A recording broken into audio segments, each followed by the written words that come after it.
Marie-Madeleine, c'est l'agglomération probablement légitime de trois femmes qu'on voit dans les évangiles. Et l'une d'elles, c'est la sœur de Marthe. Et quand Jésus vient déjeuner ou dîner, Marthe fait tout le travail de préparation, et Marie-Madeleine, elle s'est assise aux pieds de Jésus pour l'écouter parler.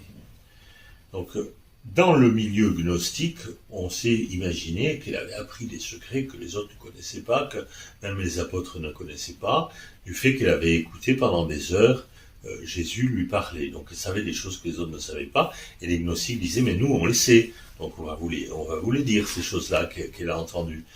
Et, vous savez, les sources gnostiques sont très très limitées. Il y a un évangile de Marie, mais qui ne dit pratiquement rien, où il ne trouvait rien. Marie, c'est Marie-Madeleine, c'est pas Sainte Marie de Nazareth. Donc c'est une petite rumeur qui a traîné, d'autant que elle s'accompagnait, mais c'est assez tardif. Vous le trouvez plus chez les cathares qu'au deuxième ou troisième siècle. Elle s'accompagnait de soupçons qui auraient eu des relations sexuelles entre Jésus et Marie-Madeleine, que certains cathares ont raconté, paraît-il. On les a accusés de dire ça, mais il n'y a pratiquement aucune source, évidemment pas dans la Bible. Et quant aux apocryphes, je les ai là, derrière vous, ils sont derrière vous, il y a 2 volumes de Pléiades, donc c'est assez substantiel. On n'y trouve rien du tout, presque rien du tout. À un moment, un écrit cathare, on dit que elle est la compagne du Christ, et puis à un autre moment, on croit comprendre qu'elle l'avait embrassé sur la bouche, mais les initiés, les sectes initiés gnostiques s'embrassaient aussi tous sur la bouche, donc c'est difficile. Tout ça n'a pas beaucoup d'intérêt.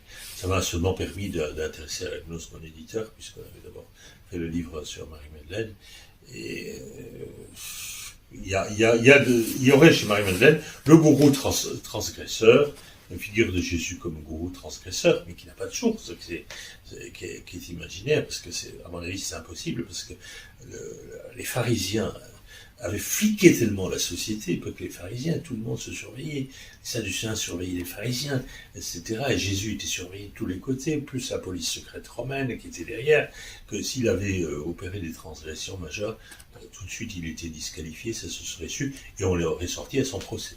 Donc je crois que ces spéculations n'ont pas beaucoup de valeur, ni beaucoup d'intérêt.